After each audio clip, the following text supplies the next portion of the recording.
Monday, May 11th, 2020 at 7:01 p.m. Roll call. Director Penrose. You must be on mute. No, I'm not here. Oh, Okay. Director Dye. Here. Director Roddick. Here. oh, hello, Debbie. Good. Director Clark. Here. Director Lohman. And here. Very good. Whoa, Chair Slater Carter. present. Okay. Everyone present. Okay, and hello, new attorney Jeremy Youngrice. Hello. Now, is it Evening. Jeremy Youngrice or Jeremy Youngrice? Well, we're not going to go with total consistency here, but since you're the chair, I'd say just go with what feels right. Got two Go with different Jeremy. language pronunciations. Yeah, All it's, right. Jeremy Youngrice. Let's do consent agenda then. Approval of minutes for April 27, 2020, and approved disbursements for May 11th, 2020. If we could check for any public comments, please, before that. Oh, my apologies. Do we have any public comment? I don't. Okay. Hearing none? Yes, I haven't got anything on the email, so none from my side too. Okay, something I would like at the end of this consent agenda, and we need a roll call vote, is to get volunteers to come in and sign checks tomorrow. Right, Clement, right? Yes. Keishan? Yes. I was going to bring it up anyway at the end of the session, but perfect. So do we have I have Debbie Penrose's agenda is filling up my screen instead of all the.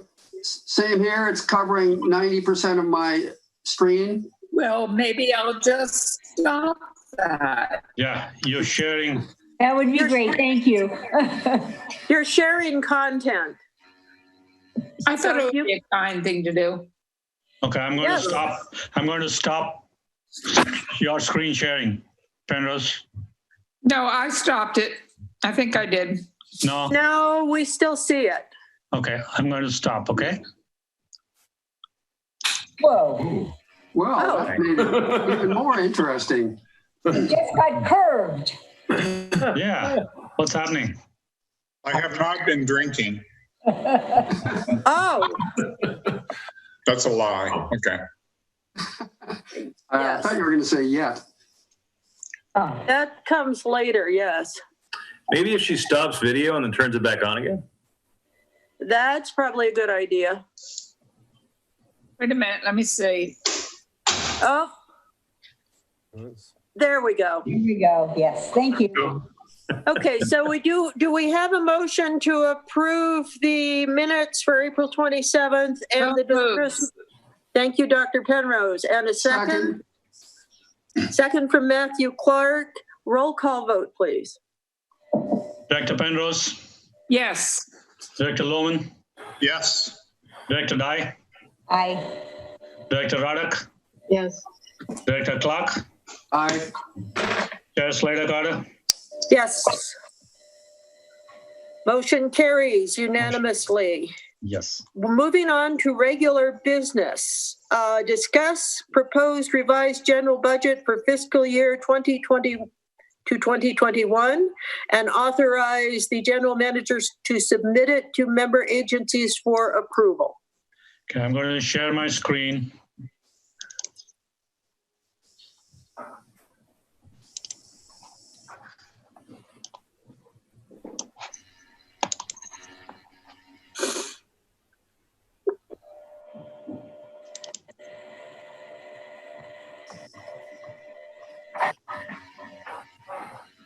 Are you able to see my screen?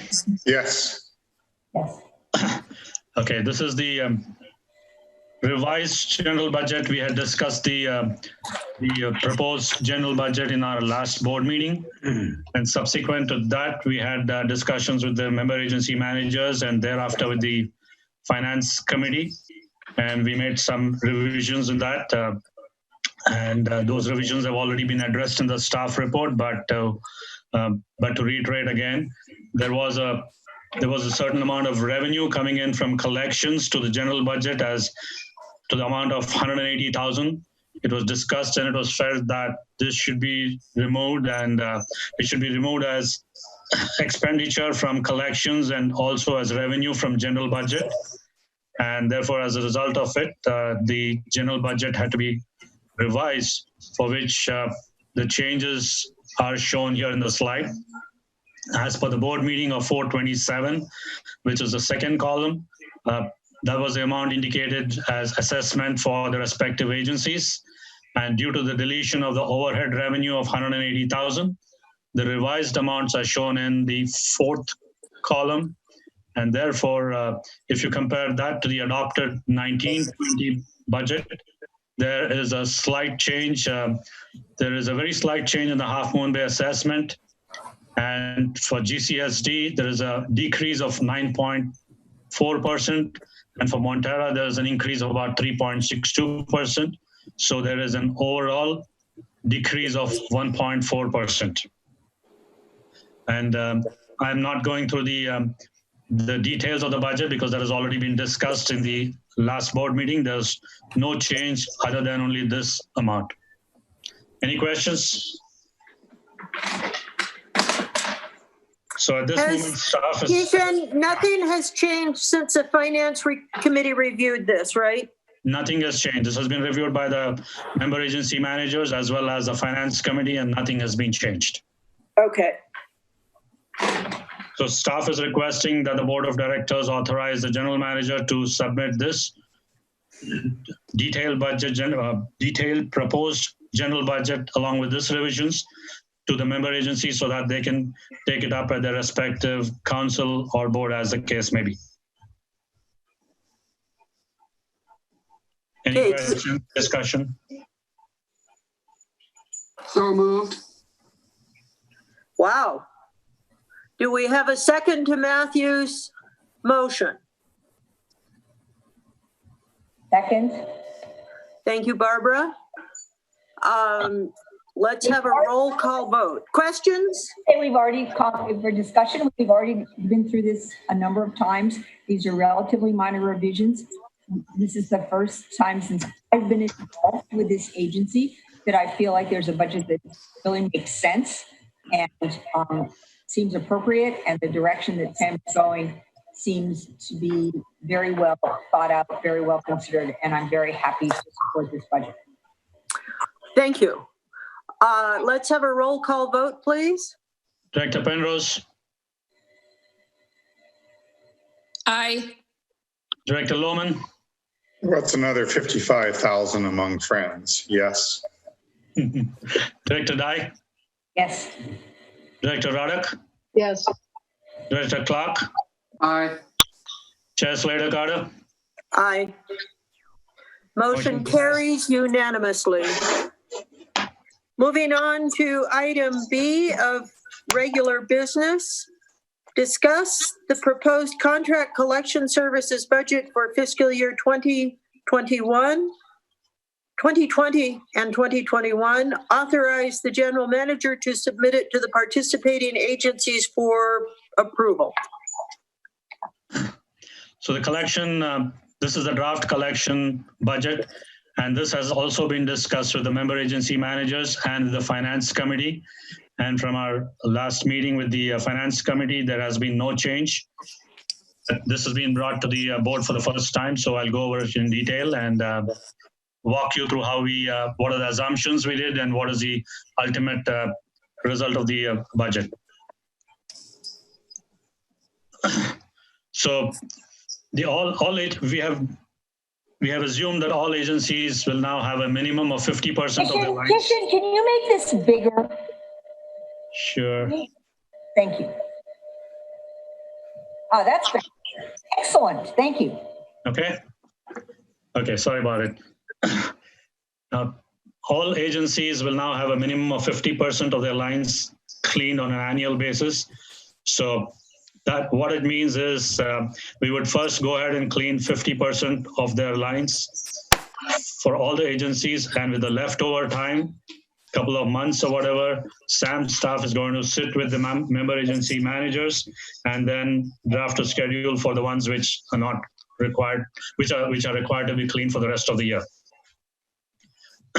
So the total costs were calculated, which included services for line cleaning, the lift station inspection, routine maintenance, fog inspections, hotspot cleaning, emergency response, USA markings. These are the primary activities of the collection department and the maintenance mechanics who take care of it. So the direct costs for these activities were calculated for each agency, and the hotspot and line cleaning costs were also considered based on $1.44 per linear feet. The last year's cost was 1.4 per feet, and was assumed that there would be an increase of 3% due to COLA. And this $1.44 per feet was the same used for calculating the cost for Half Moon Bay lines last year, and primarily the budget this year is based on the same model as was done for Half Moon Bay last year. So the cleaning costs are then proportionally divided based on the percentage of total linear feet owned by each agency. So as I indicated earlier, once 50% of all the systems have been cleaned each year, SAM staff will coordinate with the member agency managers to identify most critical work to be performed, and available resources will be used to address those. This is the present staff for the collections department. We have one lead collection worker and 2 collection workers who do mainly the flushing of the lines and take care of stuff. And we have 1 maintenance mechanic who manages the inspection of all the lift stations at the 3 member agencies. So in total, we have 4 employees in the collections department, out of which 3 are collection workers, 1 is maintenance mechanics, and all 4 employees are scheduled for step increases. Now, the basic assumptions which have been carried out for preparing this budget is that, as indicated earlier, these are based on Half Moon Bay business model for last year, 1.4 linear feet with a 3% COLA increase for calculating the cleaning costs. And Half Moon Bay hotspot cleaning requirement has been given by Vivian Associates, who's a sewer engineer for Half Moon Bay. And the feet given was 41,020. The total system for Half Moon Bay taken as 50% number from last year's contract and doubled it, in the sense that we've actually done 100% of their lines, which is 184,800 feet. A fully loaded rate of current collections mechanic has been taken, which is $54.78 per hour. It is assumed that lift station maintenance takes about 3/4 of an hour per lift station, with a 1.25 buffer has been added to allow for extra time if called back. Also assume that no quarterly or annual inspections for Half Moon Bay will be carried out. This is based on the advice by Half Moon Bay that as it is foreseen that it will be done by Mark Thomas. I have a question. For the lift station maintenance, is that once a year, what's the time frame for that?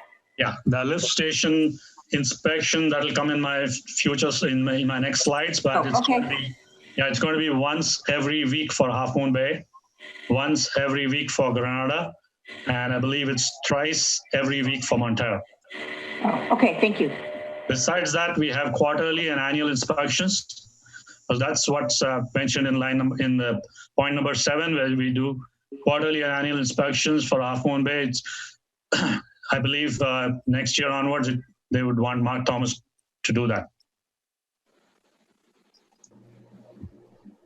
Estimated time spent for USA markings is about half an hour per marking, and a fully loaded rate of $60.52 has been considered for collection workers taken for the USA markings.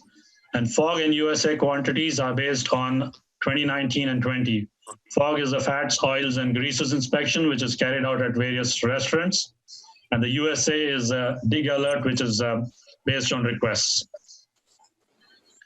Contract work related to cleaning heavy fog in hotspots in Half Moon Bay areas have been assumed as 867 feet, which is given again by Vivian Associates. And the rate for that is assumed as $1.25 per feet for hiring outside contractors with a 1.25 markup for sand. So as informed earlier, the lift station inspections changed for GCSD. Presently, in this financial year, we are doing 5 times, and now it's being changed to, sorry, in the next financial year, it's being changed to once every week. Montero, presently 5 times being done, will be changed to thrice every week from the next financial year. There's no change in Half Moon Bay. We continue to do once every week. Wait, I have a question. Yes, please. So I don't understand. So is Sam hiring an outside contractor to do the fog hotspots in Half Moon Bay? I'm just not understanding this. This is for cleaning hotspots in Half Moon Bay areas. Yes, heavy fog areas. So what? Sam will hire an outside contractor to do that work? Yes. Okay, I just didn't understand that. And that's, Yeah, that's why we have that markup. okay, I got it. I just wasn't clear what it meant. Yeah, because there are certain areas where with the available resources, Sam would not be able to do it effectively, and therefore we would require to hire an outside contractor. And the costs of that are included in this contract? Yes, these are the assumptions, and this has been included. Or it depends on how many feet are done? That's already been indicated by Half Moon Bay as 867 feet. Okay, what happens if there's more, if there's a need for more? Yeah, in the past, if it is more, we've always been able to get, invoice for more. It all depends at that point of time. Okay, thank you. This is just an estimated budget, and these are the estimated lines, and so they would, but as per the estimate, there would not be a gross variation from the estimate. All right, just want to understand. Thank you. No problem. Thank you.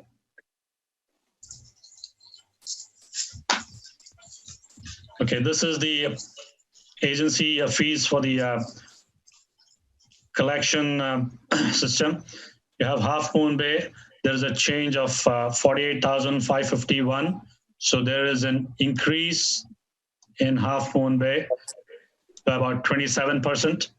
And that is primarily because of the increase in the number of hotspots as well as increase in the number of lines. GCSD, there's a reduction by about 37%. They pay 109,000 less compared to last year. Montero, there's a decrease of about 24%. They pay about 83,000 less than last year. So overall, because we have a reduction in services. You have a reduction in services plus also, yeah, exactly. That's right. Sorry. Yep. Yep. So there's an overall decrease by 17.6% compared to the last year's budget.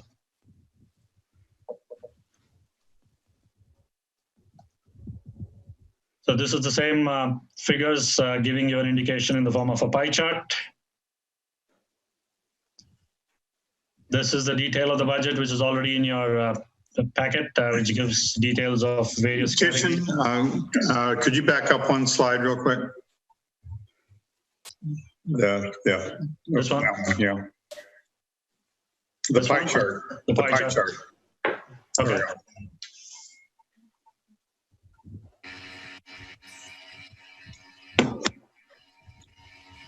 Now, I just thought it was interesting that Montera's doing 38% when we're the smallest district. So thanks. That's done.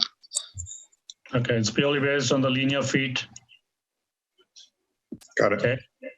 Yeah, honestly, a big driver there is the 13 pump stations versus 3 in Half Moon Bay and 1 in Grenada. GCSD, correct. Yep. That's it. And I must thank Dan for putting together and helping me with this budget. And of course, my team members, Tim and George for helping me out with the budget, with the collections budget. Yeah, and I forgot to mention that for the general budget, we did have assistance from management partners, and I need to thank Hussein and Mandy. Sorry, I forgot to bring that up in the last agenda. No problem. Thank you. Thank you. Okay, any questions? Anything for discussion? I have a question. Yes, please. What jumped out to me is, why is it that for this one function, the estimated health benefits jumped 138%? 138%. Where is that? What screen are you on, Matthew? This is on page 29 of the attachment. Let me pull it up. I think it went up 138% because last year they underestimated at Kishin, but I'm not positive. I don't have that in front of me. But if I remember right, that's what it was. 2019, 2020 Yes. was 41. 138%. Yeah. Yeah, Yes. More than doubled. Just seems odd. Yep. The last year's budget, honestly, Matthew, was really, really difficult to follow, but the staffing levels, it appeared that they understaffed by one person, didn't put it in the budget, and I think they may have put it into that overhead cost that was going on before. I don't know that for sure. I was not able to track that down, and neither were the accounting people for sure. But they had nowhere near enough money in the budget to cover the manpower that they actually had on staff. So this year actually reflects the actual manpower staff and the actual costs for the benefits based on the same formula used for all the other employees, where in the past it was not done that way, and I don't know why.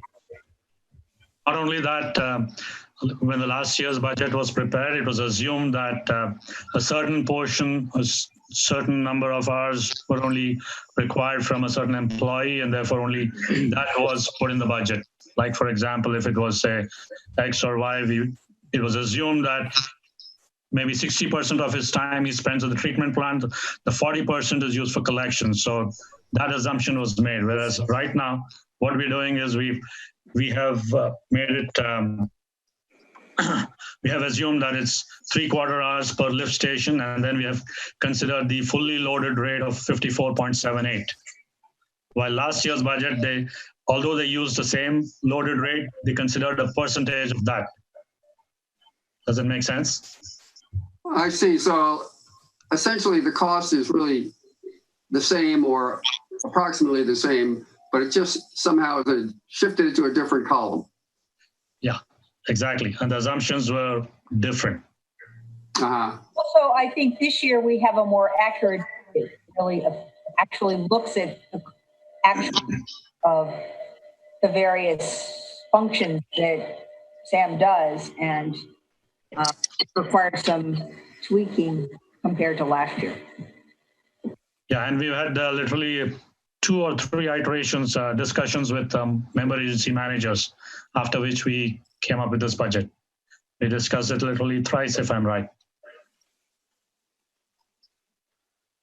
Okay, thank you. Just, like I said, it jumped out to me because all the other columns are, things went up by a third or some actually went down significantly. And then this one, 138% jump. So I just wondered. That was a very good observation. Thank you very much.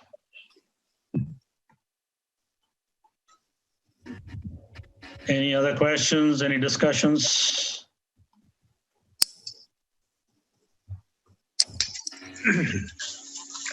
Hearing none, do we have a motion to adopt? So move. Excuse Thank me. you, Rick. Yeah, And- the motion is for authorizing the general manager to Send it out to the agencies. yes. Right. So we have a motion by Rick. Do we have a second? Second. Second by Dr. Penrose. Roll call vote, please. Director Penrose, Aye. Director Lohman, Yes. Director Dye, Aye. Director Radek, Yes. Director Clark, Aye. Chair Slater Carter. Yes. My goodness, guys, we are making record time here. I think all the prep work has made a big difference for this. Thank you. Thank you very much. And thank you to Barbara and Debbie for the Finance Committee meeting in advance of this, and also Keisha for meetings with the managers so that this got ironed out. Thank you. Moving right along to the general manager's report, digester cleaning update. Yes, now, all along in the previous board meetings, we've been bringing this digester cleaning as an emergency and brought it as a resolution for the board to approve. But today I'm bringing it to announce that we have completed the digester cleaning. We started it a couple of weeks back, maybe 3 weeks back. And I must say that in spite of all this, the shelter in place and so many things going on,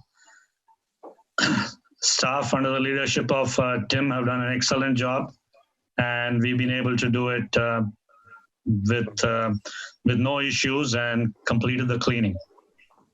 Okay, just to give you an idea, this is the way the contractor had set it up. I hope you can see the screen completely. Can you guys see the screen? Yeah. Okay. So that is the digester one, which was number one, which was cleaned, and couple of years back, we had done digester 2. So we have the contractor had a hydraulic pump. The pump is a submersible pump, which goes inside the digester, and you have a hydraulic power pack sitting outside the digester, which drives the hydraulic pump. And from the hydraulic pump, the sludge is removed. It goes to a rag screen. The rags are separated out, goes to the landfill subsequently, and then the liquid is sent out to the holding tank, and from the holding tank, it's then pumped to the belt filter press, and thereafter goes to the landfill. So I will show you some still pictures of these equipments so that you get a better idea about the entire cleaning process. Just to give you an idea, the digester is actually 56 feet in diameter. Volume is 54,200 cubic feet. Capacity is about 405,400 gallons. So it's a huge anaerobic digester. So this is the first step wherein the contractor had mobilized. He brought in his trailer. He brought in all his equipment. And I'll show you some of the equipments in more detail in my next slides. This is the picture of the digester. You can see the one which was cleaned. You can see the door which is open here. And then you have the hydraulic power pack lying here. Hydraulic fluid gets in here to the pump, which carries out its job and pumps it to the next process, next equipment. This is the hatch on the top of the digester, and that was opened out. And the first step in carrying out the digester cleaning was to do nitrogen purging. And for that, we had called out a different contractor, and his job was only to purge out the entire nitrogen. And this was primarily for safety, so that we purge out all the nitrogen so that the cleaning crew can get inside and do their necessary cleaning. This is the bar screen.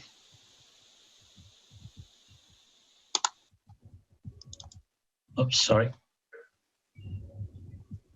This is the belt press, or it's a mobile belt press similar to what we've got, but this is a mobile one. The contractor brought it so that in the process, the sludge finally from the holding tank, it goes onto the belt filter press and thereafter goes to the landfill.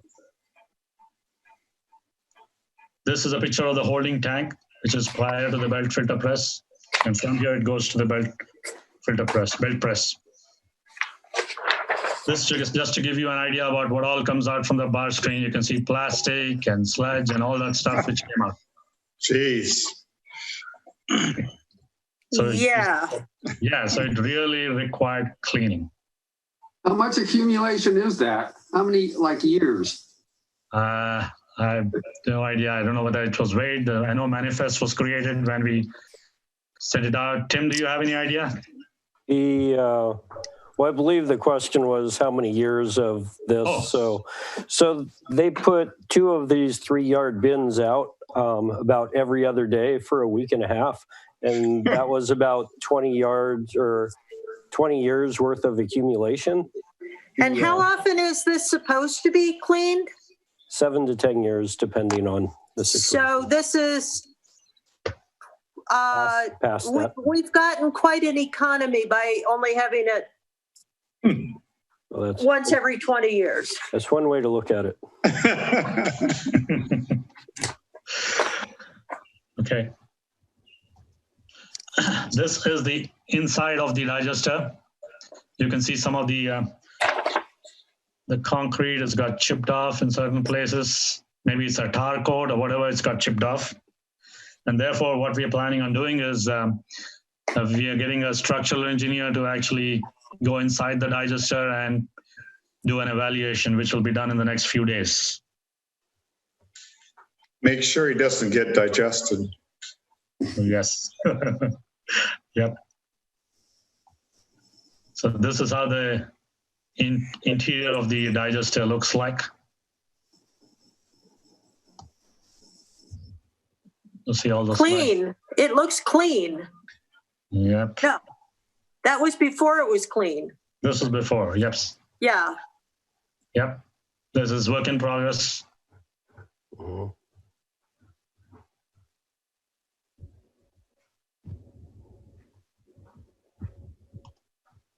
That's it. I had a video, but it's not, doesn't show very well. So I'll just stay with the still pictures.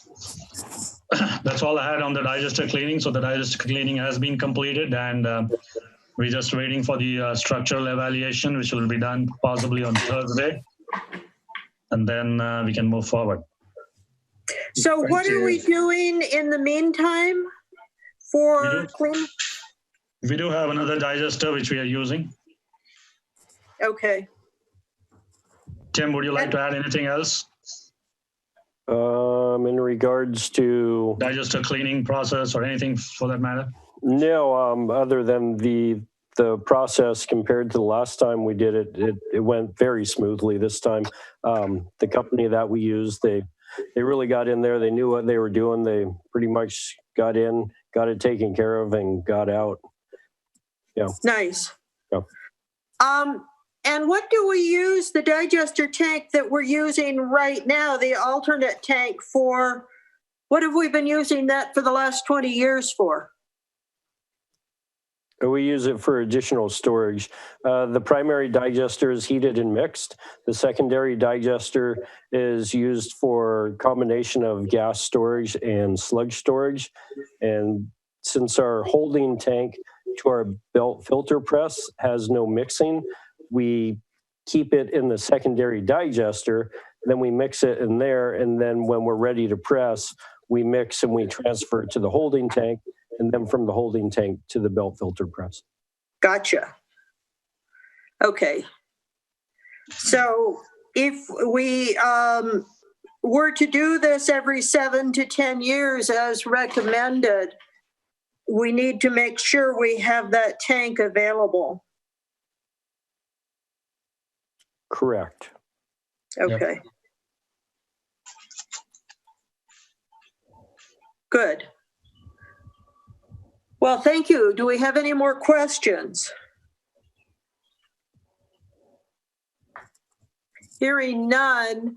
The next item on the general manager's report, we all received a note from Carl Nelson, and I am a little confused, but it seemed to me upon reading it seemed to me we should discuss this item in closed session first.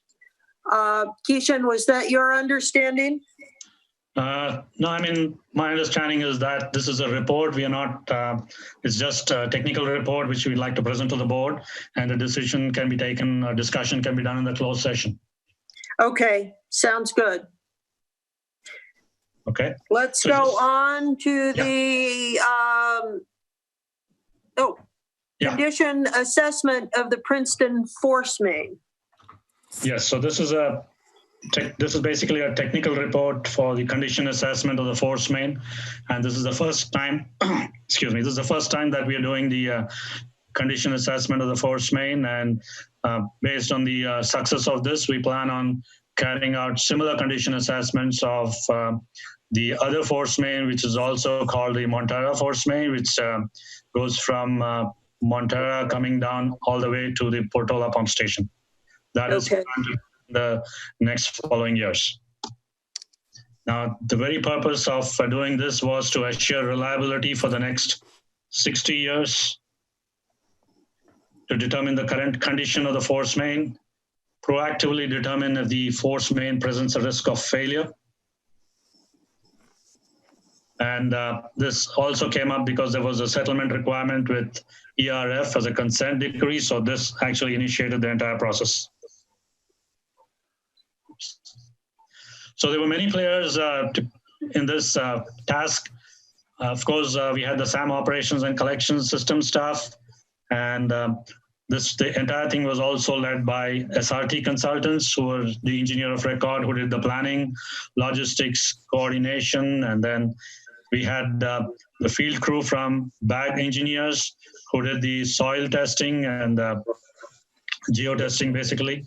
We had Andrini Brothers, who did the permitting, gave all the construction support, and we had Pipeline Inspection and Condition Analysis Corporation, which is PICA, and they had this equipment which does wonderful electromagnetic scanning. I believe some of you also were witness to the electromagnetic scanning.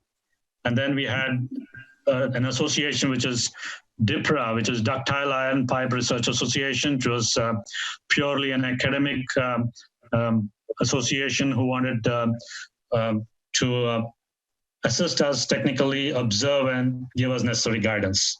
So these were all the players involved in the condition assessment.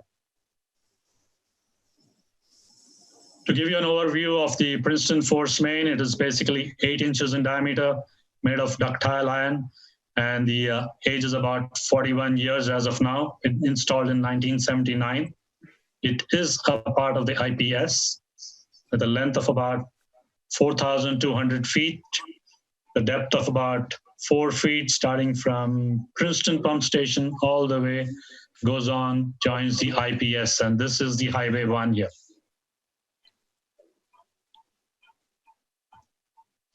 So the methodology used was multiple, like hydraulic assessment was done. This was basically a desktop model, which was developed in a software called WaterCAD. And this was done by SRT to assess the pressure and velocity as various flow rates. And the second methodology is also a desktop study to determine the geologic risks due to earthquake and other liquefaction criteria. And the force main alignment and inspection was visually done, again by SAM team and SRT, where the force main alignment was visually inspected. The surge chambers, air release valves, and blow-offs, which are all part of the ancillary equipments, was inspected. And then the non-intrusive pipe wall thickness inspection was done by UT by the company that I've already told you earlier, which is PICA. That is the electromagnetic pipe wall thickness testing was also done by them. And then the subsurface inspection, which was done jointly by PICA, SRT, SAM, and the groundwater sampling and analysis and soil sampling was done by BAG engineers. Earlier, it was discussed that maybe a segment of the pipeline should be removed and destructive inspection should be carried out. But because the capacity of the Princeton wet well is too small, it was felt that it was better to carry out non-destructive inspection rather than doing a destructive inspection because of the regular flows and the drains was not, was not safe to do that, and this was the best way. And I'm glad we took this decision because we've got wonderful results with the non-intrusive inspection. So the hydraulic study, this was the first one done when the Princeton force main hydraulic modeling was done, wherein the force main is constantly pressurized. There is no local or high or low points. Hydrogen gas sulfide is not likely to accumulate except for the high point, and therefore 2 air release valves were already installed along the force main alignment.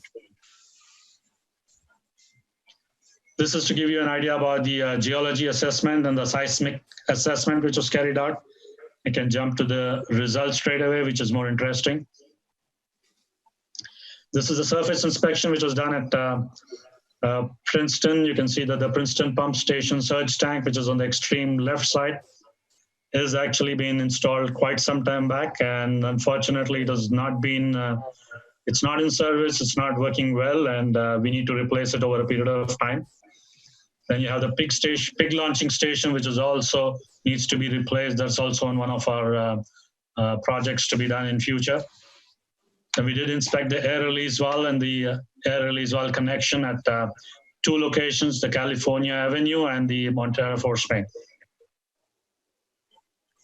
External inspection was done by the 2 parties there, where the pipeline where it was installed at the pipeline location. We had to excavate test pits. 3 total test pits were done, and the pipe was literally exposed and then cleaning was done using brush scale. And then UT testing and electromagnetic testing was carried out. This was done in March, to be precise, March 9th, 10th, and 11th. So the metal thickness, you can see the UT testing being done here using the ultrasonic tester. And this is the bracelet probe, they call it. You can see that there. I don't know if you're able to see that slide properly, but sorry.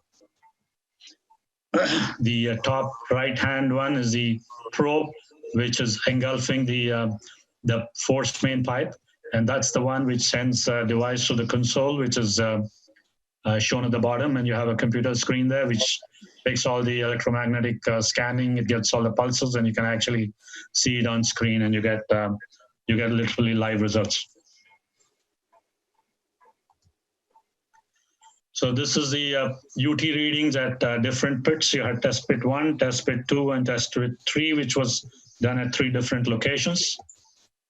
And the various readings were taken by PICA and by BAG. And these are the force main subsurface profiles in test pit 1, test pit 2. And the soil analysis was done by BAG engineers. These are primarily the requirements, where these are primarily the guidelines, which says that if you have a soil resistivity of so much ohm centimeters, then the degree of corrosion could be very high to negligible, or the pH values. So I'll come to the results in the next slides. So we did the sulfate ion concentration and the chloride concentration. And these are the results where the resistivity, you see in the last column, where the corrosion potential is mild. So the resistivity is mild. The pH is neutral to negligible, which is good. You had chloride and sulfate, which are negligible. And the sulfite was negative in all the three pits.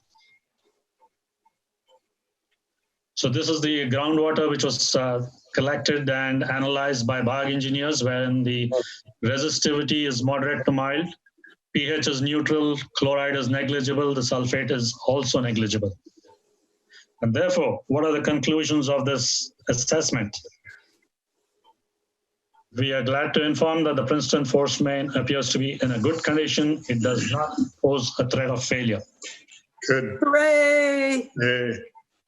The pressure rating of the force main far exceeds the normal working pressure. No hydraulic anomalies were observed. There are no observed surface indication that the force main is leaking. Otherwise, it would have shown up in all the soil analysis, the groundwater testing, and all that stuff. No development or other utilities are jeopardizing the force main. Everything seems to be in good shape. No faults or geologic hazards pose a threat to the force main. The soil and groundwater surrounding the force main are not corrosively aggressive, because it was thought that because we're close to the coast there, the Princeton line is so close to the coast that we were afraid that it could have corroded heavily, but that's not the result. The mental loss is moderate and does not pose any risk of failure. So there's no reason to believe that the force main will have any less than a 100-year service life, which is expected of a ductile iron pipeline. So what is recommended going forward? We would recommend to perform a similar inspection in 10 years. We do electromagnetic and do the soil testing concurrently. The air release valves and blow-off should be serviced on a regular maintenance schedule. We have to replace the deteriorated surge tank at Princeton Pump Station. We have to replace the other ARV on the force main alignment and install emergency bypass capability at Princeton Pump Station, as we do not have any bypass capability as of now. So this was all put together, and I got the help of Tim Monahan from SRT Consultants. And therefore, Tim, would you like to add anything else to my presentation or clarify anything before we go on to any questions and discussions? Well, it's pretty comprehensive, and we're glad we did it. Again, the reason we did it was because the anomalies we had in the Granada force main caused those SSOs, but we're very confident with the results of this testing and the analysis we did that pipeline is in very good shape. Awesome. Okay, any questions, any discussion? I want to say I went out for that inspection and I was very impressed with the folks who were doing that inspection. They were very thorough and clearly very competent at what they were doing. It was a thorough inspection, and I was pleased. Thank you. Okay, not hearing any more questions. Yes, I went as well, and I was really pleased that I was able to go and see what they were doing. Not that I had much ability to, other than to say, wow, it looks like you have really cool equipment here. My question is, what would a bypass look like for the Princeton station? I don't quite understand what that would be. It seems like this is a great news and everything else, but I'm curious about that part. I don't really understand it. Yeah, the bypass is required at the force main, at Princeton force main. Just in the event there is a failure of pumps at the Princeton pump station, we would need to have bypass, by means of which we can pump out the sewer from the wet well and send it out to the force main. Right now, we do not have that capability. So it's an overground pipe, right? It's an overground Yes, unit that is used on it. It's used on a temporary basis. It is used as a temporary basis as and when required. So you saw the picture of the pig launch station there. So that's something which we had thought that we could possibly use and create a bypass. But So that you would bypass need a would have to whole go. other set of equipment, a bunch of other equipment in there that would be available in case of the need of a backup? Yeah, it's just a pipe with certain valves in the pipe, which you can shut off. What would it bypass then? How long a pipe would it be? What would it bypass? Oh, in this case, it would primarily bypass from the main pipe, which is coming out from the wet well and going to the force main. So it'll take a different route. And go where? Go to the force main. Go out to the highway. Down the line? Barbara, maybe it's a way to bypass the pumps in the pump station. So you would take a temporary pump and suck out of the wet well of the pump station. And the bypass he's talking about is a pipe that connects to the force main downstream of those pumps so that you can, downstream of the regular pumps, so that if those pumps fail, you can suck the water out of the wet well and put it into the force main without using the pumps in the pump station. So you need temporary pumps. So it would be a pipe that would already be in place. So if you needed to bring pumps, it could connect to this pipe that is already in place that would go like a little way down the road. Exactly. Yeah. So it would not have to jump all the way across the highway. No. It's not a bypass going all the way there. Just imagine we have these two pumps at the Princeton pump station, and for some reason, God forbid, if something happens to both those pumps, we have no way of sucking out the wet well, sewer from the wet wells, and therefore we'll have a bypass by which we can have a trash pump outside, which would follow a different route and then put it to the force main. But it's a temporary running. It's not a permanent. But it would be a permanent alternate pipe to be available if you had a temporary need. Correct. It's a permanent pipe, Keishan? It will be a permanent one in the Princeton pump station, but will be used temporarily in the event that it's required. Gotcha. Great. Thank you. That makes sense. Thank you. And if I could add one more thing to that, Keishan, it also serves the purpose, as Dan was saying, if the pump station went down, we could bypass with pumps and put it into the force main. But if the force main, God forbid, sustained damage, we could use the bypass to pump into, with the pumps, to pump into a tanker truck and haul overland in an emergency. Sounds useful. Thank you. Hopefully never. Yeah, exactly. Never. Knock on wood. Yep. Okay. That's all Okay. I have one other question. Moving right along to attorney's report. Matthew had a question, I think. Oh, sorry, Matthew. Keishan, the report says that this the force main was installed in '79, which was when the treatment plant got and IPS got working, and it has a plastic liner in the DIP. Was that part of the original installation, do you think?